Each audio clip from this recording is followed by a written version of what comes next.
ब्रह्माण्डे नास्ति किञ्चनः वेङ्कटेश समो देवो न भूतो न भविष्यति।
लग्न म्हटलं की वधूवरांच्या मनामध्ये अनेक भावभावना उफाळून येत असतील नाही? लाजणं, बावरणं, हायसं वाटणं, कदाचित आणखीनही काही. हो, स्वप्नातल्या कळ्यांनो उमलू नकाच केव्हा, असं काहीतरी. किंवा प्रथम तुझं पाहता जीव वेडावला वगैरे. किंवा कदाचित गेले ते दिन गेले, असं सुद्धा. पण लग्न म्हणजे खरं तर एका नवीन जीवनाची सुरुवात. प्रत्यक्ष अप्रत्यक्षपणे उचललं जाणारं एक जबाबदारीचं पाऊल आणि तदनुरूप यशाची आणि प्रगतीची सुरुवात. लग्न म्हणजे खऱ्या अर्थानं पूर्णत्व आणणारी एक पाऊलवाट. आणि म्हणूनच जीवनाच्या या अत्यंत महत्वाच्या टप्प्याला एका संस्काराचं रूप दिलेलं आहे. जशी उपनयन संस्कारांनी बटूला विद्यार्थी दशा प्राप्त होते, तसंच विवाह किंवा तद्वत कुठल्याही संस्कारांनी गुणांची वृद्धी होते. आणि हो, संस्कार हे या जन्मापुरतेच नव्हे तर जन्मजन्मांतरी फलदायी ठरतात. विवाह संस्कारांचं महत्त्व शास्त्रामध्ये अनन्यसाधारण आहे. कारण उत्तम विवाह संस्था ही उत्कृष्ट कुटुंब संस्था आणि उत्तम समाज व्यवस्था राखते. अशा या पवित्र आणि मंगल संस्काराची सुरुवात सनईच्या मधुर सुरांनी होते.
गणानां त्वा गणपतिं हवामहे कविं कवीनामुपमश्रवस्तमम्.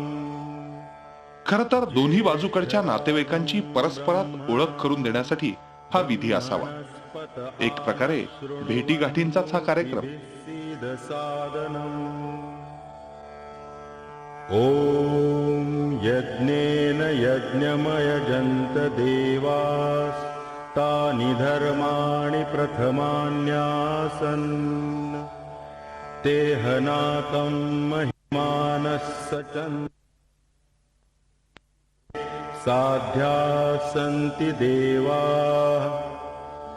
ॐ राजाधिराजाय प्रसह्यसाहिने नमो वयं वै श्रवणाय कुर्महे समे कामान् कामकामाय मह्यं कामेश्वरो वै श्रवणो ददातु कुबेराय वै श्रवणाय महाराजाय नमः.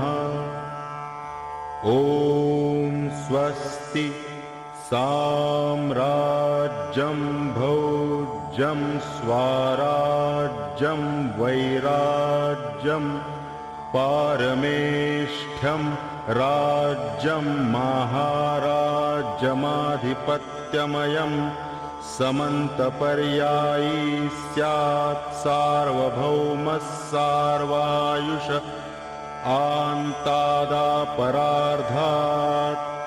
पृथिव्यै समुद्रपर्यन्ताया एकराळिति तदप्येष श्लोको भिगीतो मरुतः परिवेष्टारो मरुत्तस्या वसन् गृहे आवीक्षितस्य कामप्रेर्विश्वे देवाः सभासद इति.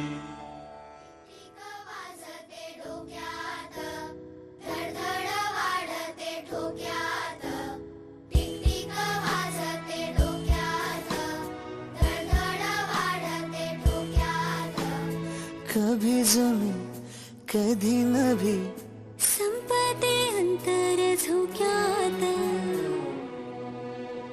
टिक टिक वाजते डोक्यात धडधड वाढते ठोक्यात टिक टिक वाजते डोक्यात धडधड वाढते ठोक्यात.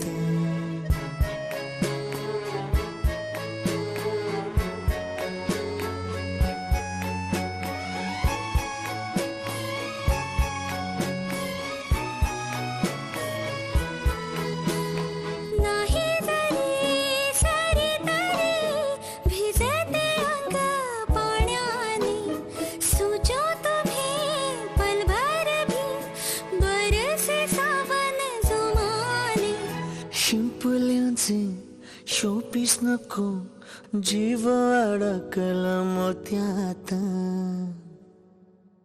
टिक टिक वाजते डोक्यात धडधड वाढते ठोक्यात टिक टिक वाजते डोक्यात धडधड वाढते ठोक्यात.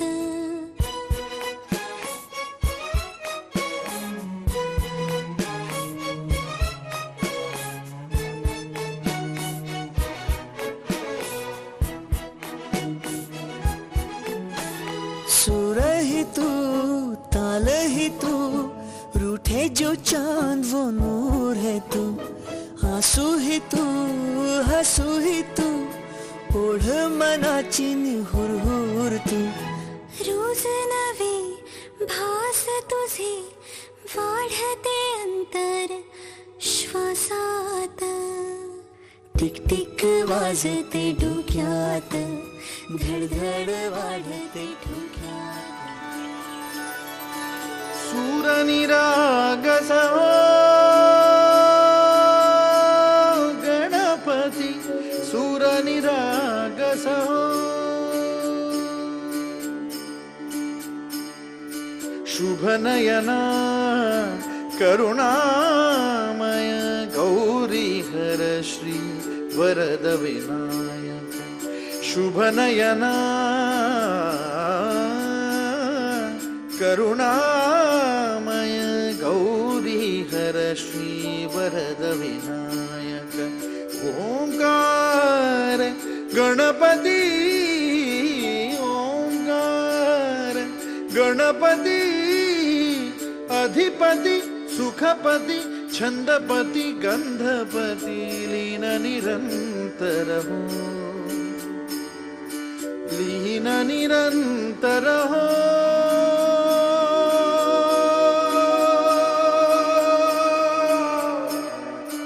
सूर निरागस हो सूर निरागस हो कन्येपूर्वी तिच्या पतीने विधी निपजवितो असा दृढ विश्वास असणाऱ्या आपल्या पूर्वजांनी घालून दिलेल्या सर्व वैदिक रीती अतिशय अर्थपूर्ण आहेत. प्रथम सीमांत पूजन किंवा वरपूजन. कुणी याला सीमन पूजन म्हणतात तर कुणी श्रीमंती म्हणतात. पूर्वी होणारा जावई वधूच्या गावी वाजत गाजत जात असे. तो साऱ्या गावाचा जावई मानला जायचा. त्याचा सत्कार वधूच्या गावच्या सीमेवर म्हणजेच वेशीवर असणाऱ्या देवळात करण्याची प्रथा होती. म्हणून हे सीमांत पूजन. दोन गावांच्या सीमा, दोन कुटुंबांच्या सीमा आता या विवाहाच्या निमित्तानं एक होणार. कधी दूर दूर कधी तू समोर मन हरवते आज का काही कसे होते असे ही आस लागे जीवा कशी सावरू मी आवरू रे मी स्वतः दिसे स्वप्न काही जागताना ही मला आभास हा छळतो तुला छळतो मला आभास हा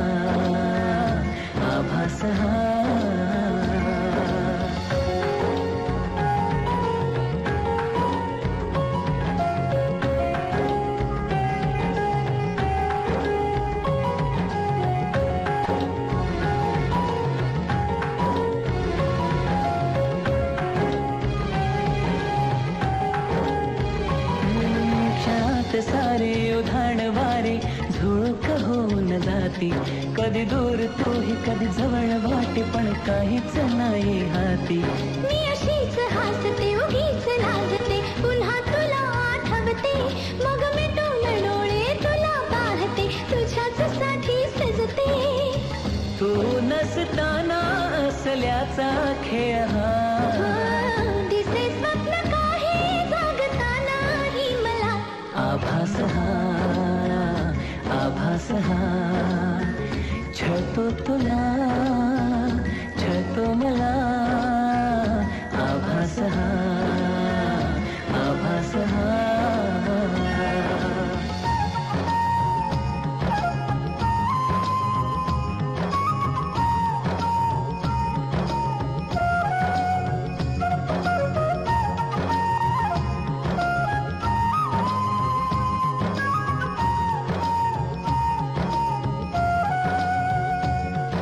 मनात माझ्या हजार शंका तुला मी जाणू कसा रे तू असाच आहेस तसाच नाहीस आहेस खरा कसा रे तू इथेच बसना हळूच हसना अशीच हवी मला तू पण माहित नाही मलाही अजूनही तशीच आहेस का तू नवे रंग सारे नवी वाटे ही हवा दिसे स्वप्न काहे जगताना ही मला आभास हा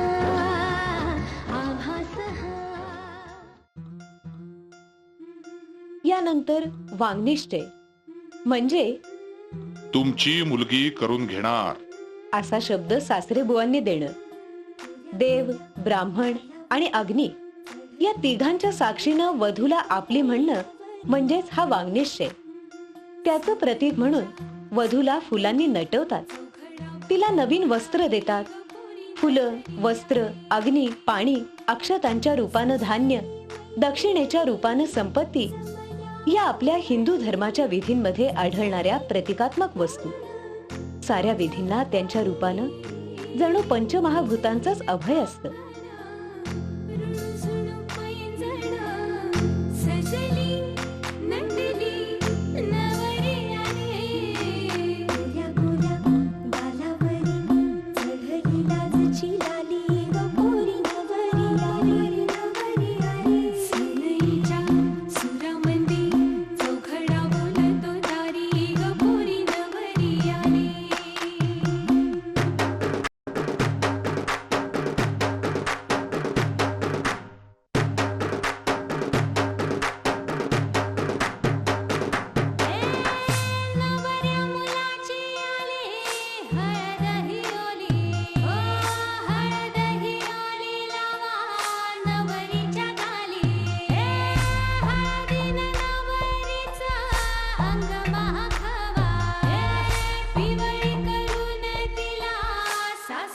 पाठवा सजळी मैत्रिणी जमल्या अंगणी चढली तोरण मांडवदारी सासरच्या ओढीनही हसते हळूच खाली गपोरी नवरी आली सनईच्या सुरामंदी चौघडा बोलतो दारी गपोरी नवरी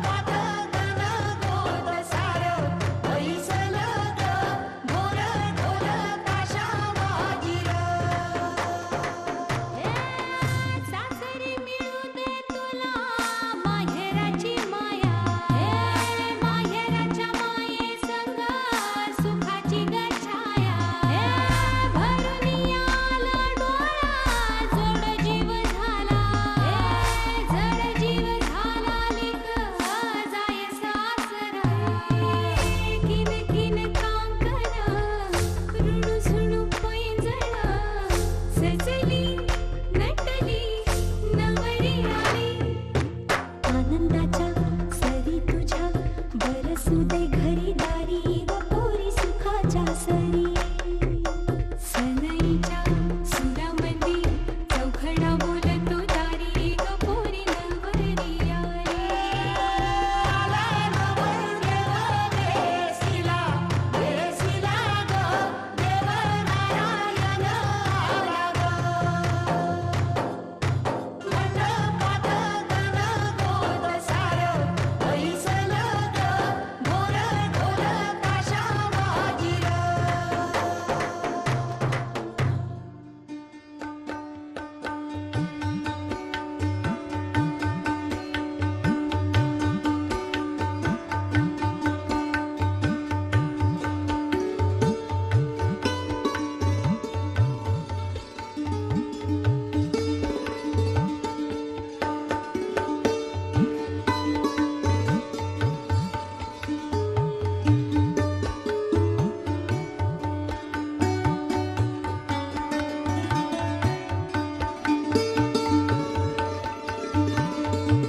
दश दिशा भूपाले म्हणती.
आता हे रुखवताचं जेवण दिसतंय. जावयाची खरंच मजा आहे. रुखवत करायचं ते मुलीकडच्यांनी लग्न आधी खपून, शिवाय ते सजवून सुंदर मांडायचं. पण त्या निमित्तानं अगदी सुग्रास असा अल्पोपहार मात्र जावई बापूंना आणि त्यांच्याकडच्या मंडळींना.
जावयाचं पूजन म्हणजेच मधुपर्क पूजन. ते कुणी कुणी याच वेळी करतात. सासूबाई जावयाला औक्षण करतात. त्याचे पाय पंचामृतानं धुतात.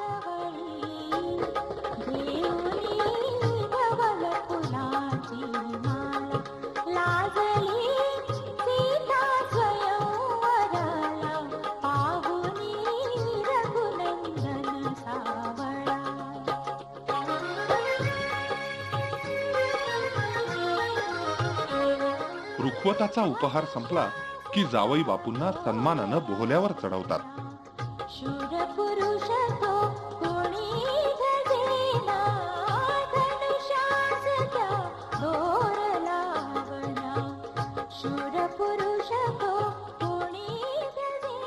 गौरीहराचं पूजन म्हणजेच पार्वती आणि शंकर यांच्यासारखं आढळ प्रेम परस्परात निर्माण व्हावं आणि संसार सुखाचा व्हावा म्हणून वधूनं करायचा संकल्प.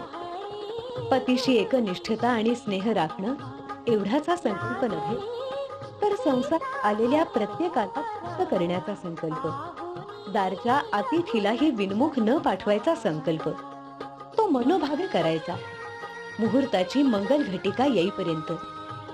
संसार सजवायची स्वप्न बघायची ती गौरीहर सजवून.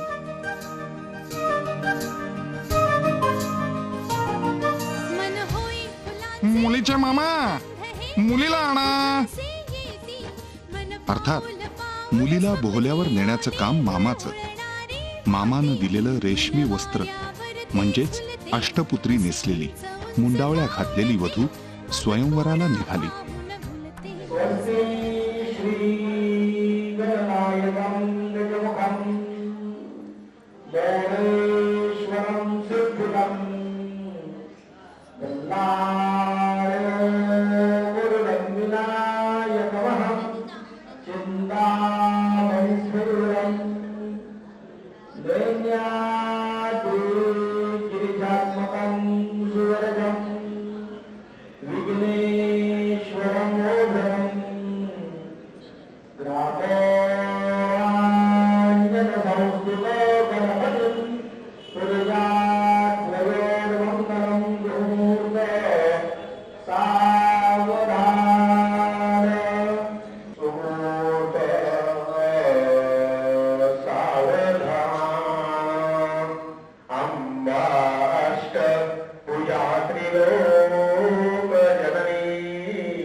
म्हटलं की माळ घालायचा पहिला मान वधूचा.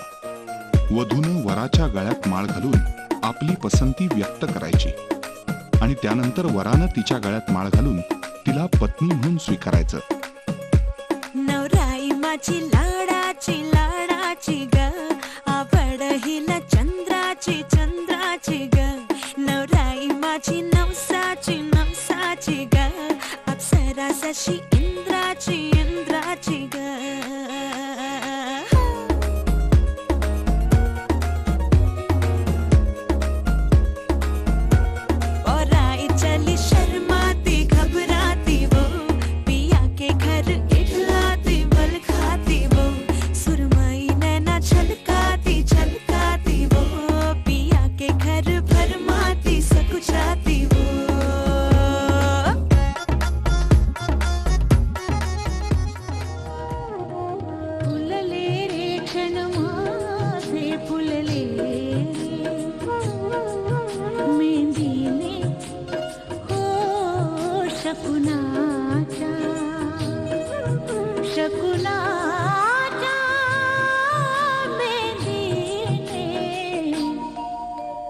सजले रे क्षण माझे सजले, फुलले रे क्षण माझे फुलले.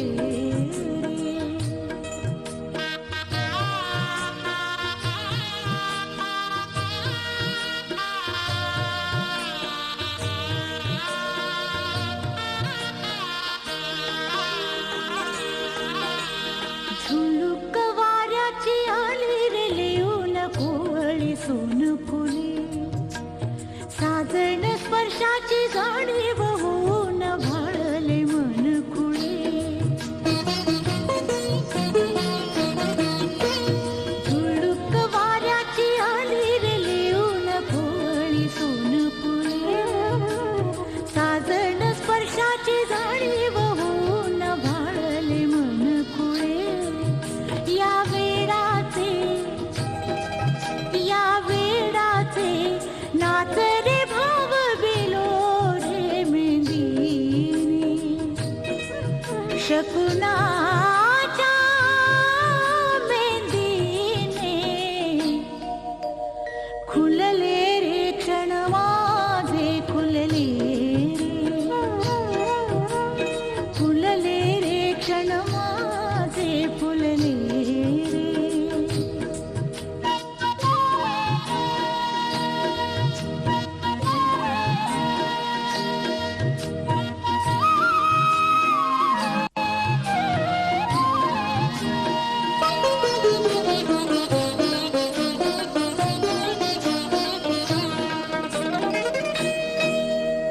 ओढही बेबंद श्वासात ध्यासात स्वप्नात येणे तुझे, भांबावल्या माझ्या उरात स्पर्शात रेशीम काटे तुझे.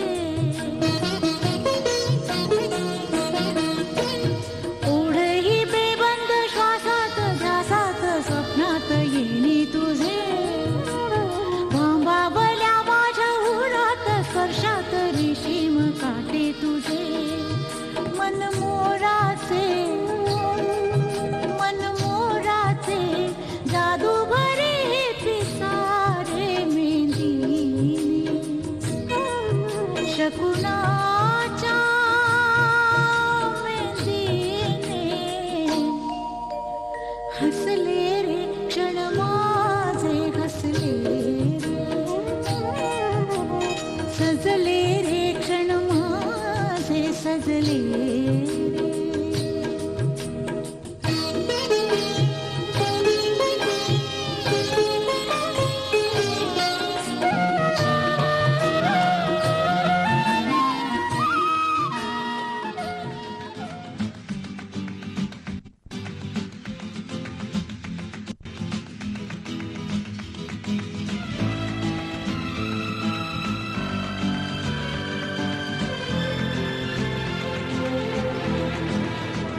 यानंतरचे सगळेच विधी अतिशय महत्वाचे.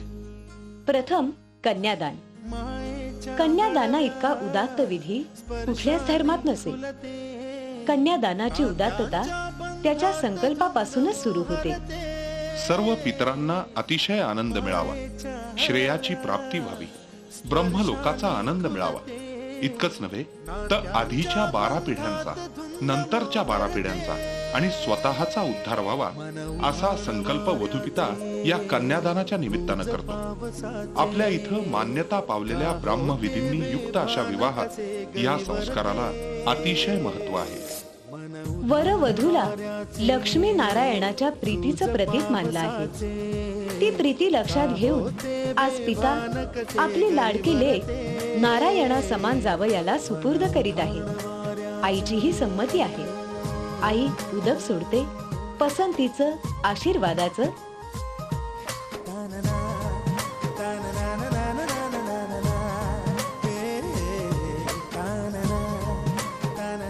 आई वडील आपल्या नुकत्याच विवाहबद्ध झालेल्या लेकीला आणि जावयाला लक्ष्मी नारायण समजून नमस्कार करीत आहेत. आपल्या पोटी जन्माला आलेल्या कन्येला लक्ष्मी समजून तिला विधिवत नमस्कार करण्याची उदात्त बुद्धी फक्त आपल्याच संस्कारांमध्ये दिसते. या साऱ्यानंतर वरानं प्रतिग्रह करायचा म्हणजे सुपूर्द केलेल्या जबाबदारीचा स्वीकार करायचा. वर म्हणतो, प्रतिगृह्णामि. सांजेला कधी एकटेच झुरते, सावरते बावरते झडते, अडखळते का पडते. कधी आशेच्या हिंदोळ्यावर मन हे वेडे झुलते, मन तरंग होऊन पाण्यावरती फिरते. अनक्षणात फिरून आभाळाला भिडते.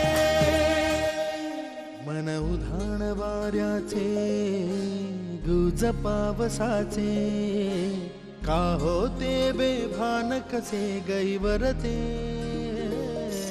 मन उधाण वाऱ्याचे, गुज पावसाचे, का होते बेभान कसे गैवरते. मन उधाण वाऱ्याचे.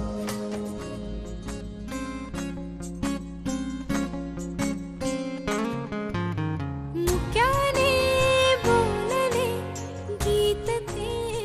पत्नी म्हणून स्वीकार कशासाठी करायचा तर धर्मेच, अर्थेच, कामेच, मोक्षेच नाती चरितव्या त्वया इयम्. धर्म, अर्थ, काम आणि मोक्ष या व्यतिरिक्त तिचा उपयोग करून तिचा अनादर करू नकोस अशा आदेशांना पती उत्तर देतो, नाती चरामी. तुझे तुला आसही ओठी, कोणी कुठे बांधल्या रेशीम गाठी. जून येती रेशीम दाटी, आपुल्या रेशीम दाटी. जून येती रेशीम दाटी, आपुल्या रेशीम गाठी. मुक्याने बोलले गीत ते जाहले. स्वप्न साकारले पहाटे पाहिले.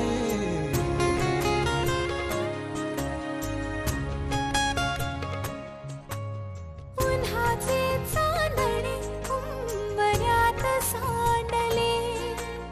डाव सोनेरी सुखाचे कुणी मांडले. उन्हाचे चांदणे उंबऱ्यात सांडले. हो डाव सोनेरी सुखाचे कुणी मांडले. खेळ हा कालचा आज हरवले कवडसे मिळून ते शोधले. एकमेकांना काय हवे जे हवे सगळेच आणले तुझ्यासाठी. हो हो कळावे तुझे तुला मी तुझ्यासाठी. कोणी कुठे बांधल्या रेशीम गाठी जुळून येते रेशीम गाठी आपुल्या रेशीम गाठी. जुळून येते रेशीम गाठी. रेशीम गाठी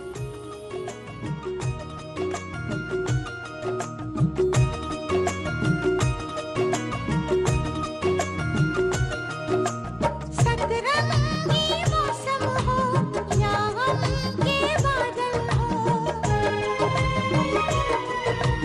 फूलों की सेज हो या कांटों की राहें हो मेरे हम सफर राह में छोड़ न जाना हम कसम तोड़ न जाना साथ निभाना साथिया साथ निभाना साथिया साथ निभाना साथिया साथ निभाना साथिया.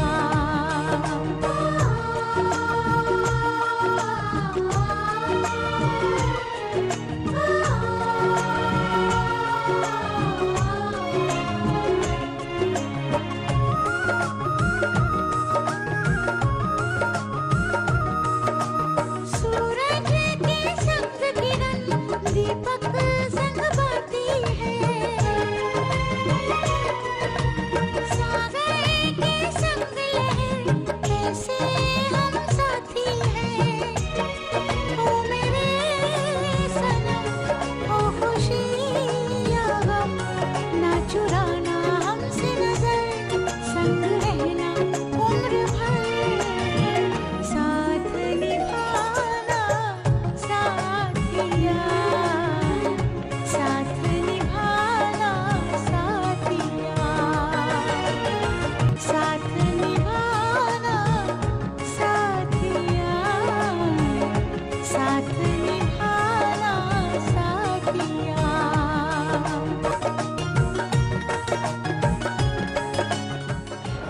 सासूबाई आहेत प्रेमळ, नवरा आहे हौशी. शैलेंद्रांचं नाव घेते प्रणित आणि प्रीतीने लग्नाच्या दिवशी. यानंतर पाणीग्रहण हा विधी म्हणजेच लग्न विधी संपूर्ण झाल्याची खरी ग्वाही. मुहूर्त महत्वाचा असतो तो पाणीग्रहणाचा. पत्नीचा हात हातात घ्यायचा. भग, अर्यमा, सविता, पुरंध्री या सर्व देवतांकडे तिच्या सौभाग्यासाठी आशीर्वाद मागायचा. कर हा करी धरिला शुभांगी. हा हात हातात घ्यायचा तो अखेरपर्यंत एकत्र राहण्यासाठी, सर्व सुखांना दुःखांना दोघे मिळून सामोरं जाण्यासाठी. या विधीत आहे एकरूपतेची शपथ. पत्योर्न यज्ञ संयोगे म्हणजे पती शब्दात केवळ न जोडून पत्नी शब्द होतो. इतकी एकरूपता व्हावी यासाठी हा विधी. आता खऱ्या अर्थानं वधू ही सहधर्मचारिणी झाली. आता दोघांनी परस्परांच्या भरण पोषणाची काळजी घ्यायची. भरण पोषणात भार्या, भरण पोषणात भरता. हे अग्नी नारायणा, आमच्या प्रपंचात समृद्धी राहू दे. माझ्या पतीला दीर्घायुष्य लाभू दे आणि आमचा समाज वाढू दे.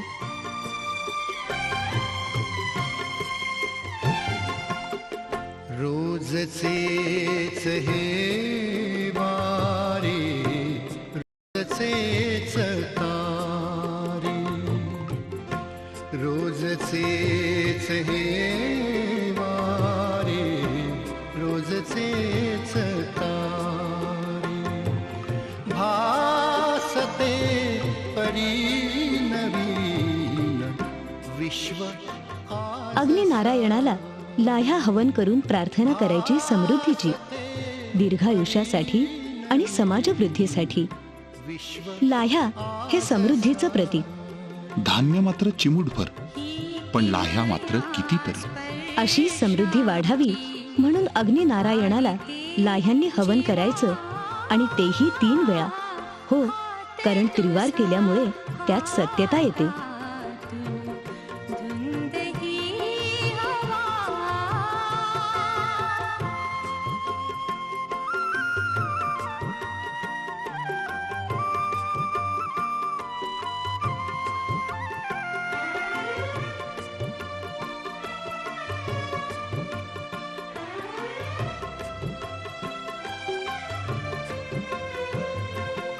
या हळव्या पाण्यावर मारल्या छाया. या हळव्या पाण्यावर मारल्या छाया. मोहरले हृदय तसे मोहरली काया.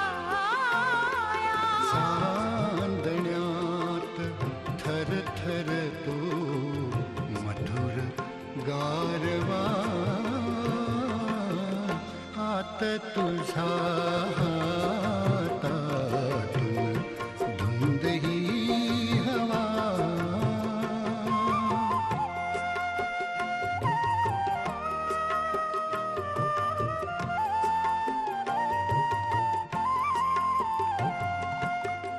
जन्म जन्म दुर्मिळ हा क्षण असला. आता वधूनं वराबरोबर 7 पावलं चालायची.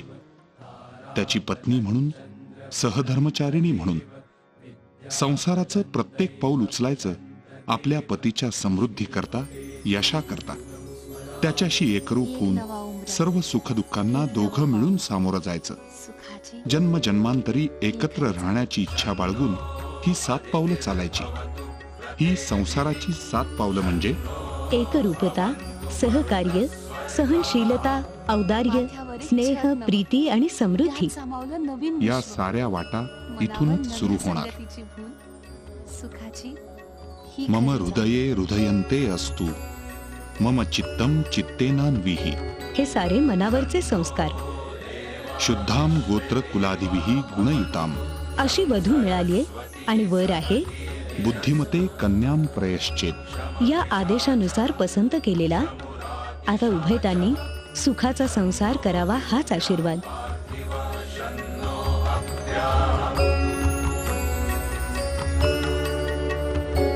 इथली शपथ नवी आगळी, इथली सप्तपदी ही जगा वेगळी. उभा जन्म आता हेच खरकून, सुखाचीही खरी चाहूल. यानंतर झाल किंवा वंश पात्रदान. वंशाची वृद्धी उत्तरोत्तर व्हावी म्हणून करायचा विधी. तसंच वधूची जबाबदारी सासरच्या माणसांवर सोपवण्याचा विधी.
त्यांची झाली.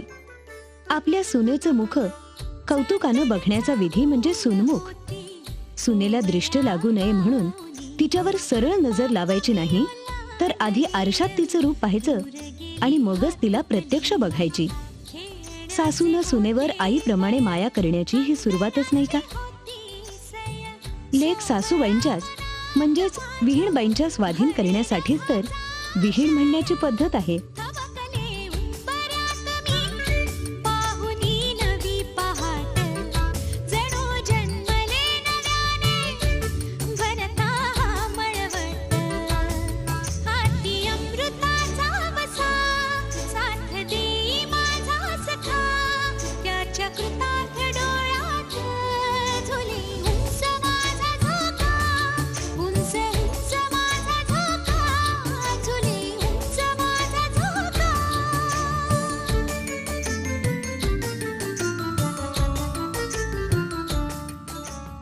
आईनं स्वाधीन केलेला हा मायेचा ठेवा सासू स्वीकारते लक्ष्मी पूजन करून. घरी आलेल्या लक्ष्मीचं हे सुंदर स्वागत. मनासारखी सून मिळाली हे मान्य करायचं. तिला नावं ठेवायची नाहीत, तर सांभाळून घ्यायचं आणि आपल्या आवडीचं सुंदर नाव मात्र तिला ठेवायचं. नाव लिहायचं ते सुद्धा समृद्धीचं प्रतीक असलेल्या अक्षतांवर, तेही सोन्याच्या अंकीनं, नारायणानं. झुले उंच माझा झोका चांदण्याचा हुल होती कोवळ्या पाऊनी माप मी ओलांडले अन दूर गेली भातुकली.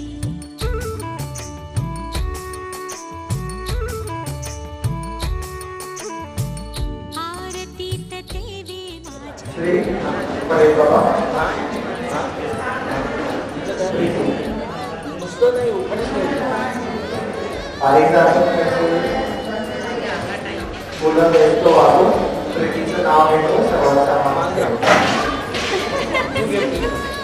ही कविता आकाश झुले उंच माझा झोका त्याच्या कृता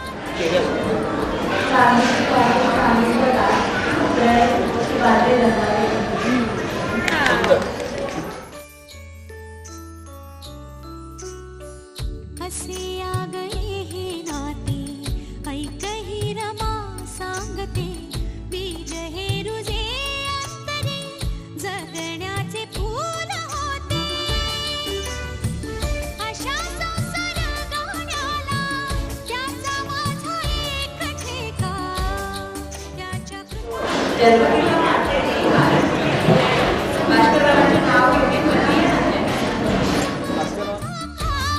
झुले उंच माझा झोका.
विवाह संस्कारांनी 2 शरीरांचं नव्हे तर 2 मनांचं मनोमिलन झालं. 2 जीवनांची एक रेशीमगाठ बांधली गेली, अधिकाधिक पक्की होण्यासाठीच. नववधूला पाणी ग्रहणाने भार्यात्व प्राप्त झालं. सप्तपदी लाजा होमानं पत्नीत्वाची सिद्धी झाली.